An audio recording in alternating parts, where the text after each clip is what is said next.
a história por trás do colapso da Venezuela. Imagine um país rico em petróleo, com as maiores reservas do mundo, e ainda assim falindo completamente. O país, que um dia foi símbolo de riqueza energética, está agora no centro de uma das maiores crises geopolíticas do século XXI. O que levou a Venezuela a esse ponto?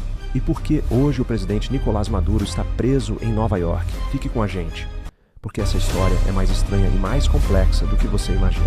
Quem é Nicolás Maduro e sua prisão? Nicolás Maduro, um ex-motorista de ônibus que chegou à presidência após Hugo Chávez, em 2013, passou anos governando em meio à crise econômica, acusações de fraude eleitoral e repressão política. Em janeiro de 2026, forças militares dos Estados Unidos lançaram uma operação em Caracas e capturaram Maduro no seu quarto, levando-o para Nova York, onde ele enfrenta acusações federais de tráfico de drogas e terrorismo, algo inédito na história. Um líder estrangeiro sendo preso dentro de um tribunal norte-americano. Mas por que ele foi capturado? Foi justiça? Política ou uma jogada geopolítica gigantesca, a economia desabando? Como e por quê? Durante décadas, a Venezuela apostou tudo no petróleo, mas apesar de ter as maiores reservas conhecidas do planeta, a produção despencou. Na década de 1990, a produção era superior a 3 milhões de barris por dia. Em 2024, mal ultrapassava 900 mil barris por dia, um colapso monumental. E não, nada disso foi coincidência. Países não quebram por sorte ou azar. Eles quebram quando escolhas erradas se acumulam até não haver mais retorno. Corrupção endêmica, interferência estatal e falta de manutenção fizeram com que a indústria petrolífera diminuísse enquanto o mundo avançava. Ou seja, o que deveria ser a maior riqueza do país se tornou sua maior vulnerabilidade. Resultado? Hiperinflação, desemprego em massa e serviços públicos quebrados. A moeda venezuelana perdeu praticamente todo o seu valor e famílias inteiras viram suas economias evaporarem. Petróleo, riqueza ou sentença? Enquanto o petróleo estava caro e sendo vendido em grande quantidade,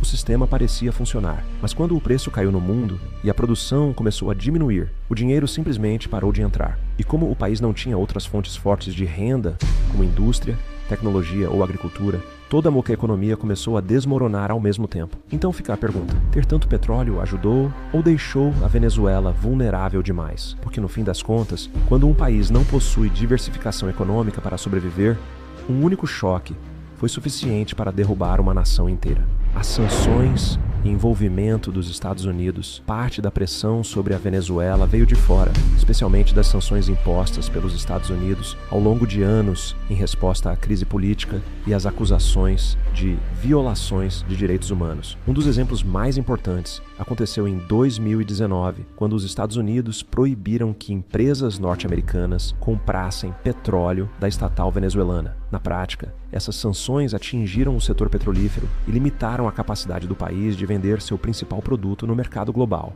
e com isso, reduziram drasticamente sua receita. Isso nos leva a pensar: as sanções foram uma resposta legítima aos abusos ou uma estratégia para ganhar controle sobre a principal riqueza venezuelana, migração e colapso social? Como consequência direta dos anos de crise econômica e falta de perspectiva, milhões de venezuelanos decidiram abandonar o país.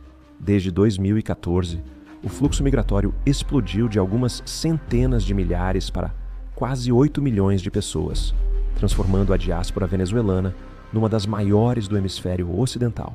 Médicos, engenheiros, professores, todos saindo atrás de sobrevivência. Isso não é apenas números, é o sinal de que um país inteiro entrou em colapso social. Como você reagiria se fosse obrigado a deixar sua casa por falta de comida e trabalho? Geopolítica: Rússia, China e Cuba na jogada.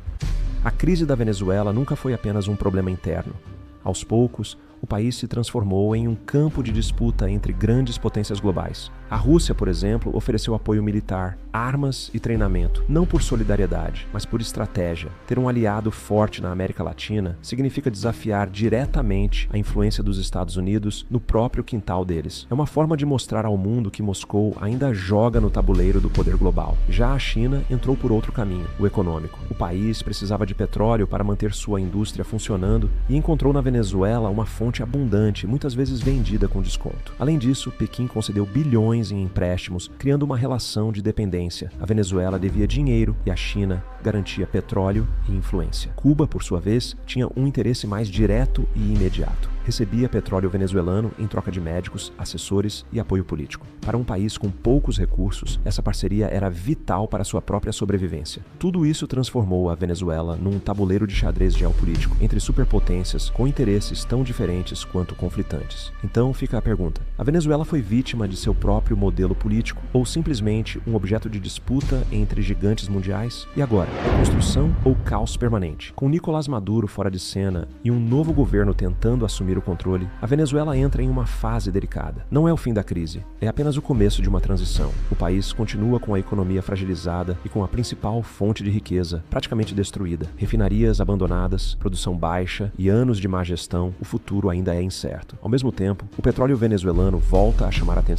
atenção de potências estrangeiras e grandes empresas. Isso pode significar investimento e dinheiro entrando, mas também levanta uma dúvida importante: quem realmente vai se beneficiar dessa nova fase? Especialistas afirmam que recuperar a indústria do petróleo exige muito dinheiro, tempo e estabilidade política. Estamos falando de anos, talvez décadas, até que o país consiga se reerguer de verdade. Enquanto isso, a população continua vivendo a parte mais dura da história: falta de oportunidades, renda baixa e um futuro ainda incerto. E então fica essa pergunta final: a Venezuela vai finalmente romper com o modelo que a levou ao colapso, ou apenas iniciar mais um capítulo turbulento, com novos personagens e os mesmos problemas, uma história que ainda não acabou? A história da Venezuela é, ao mesmo tempo, trágica e instrutiva. Uma lição sobre riqueza mal administrada, política externa, guerras econômicas e o custo humano da crise. E agora queremos saber de você: o que acha que realmente causou o colapso da Venezuela? Foi o governo, o petróleo ou as potências estrangeiras? Comente aqui embaixo. Aqui.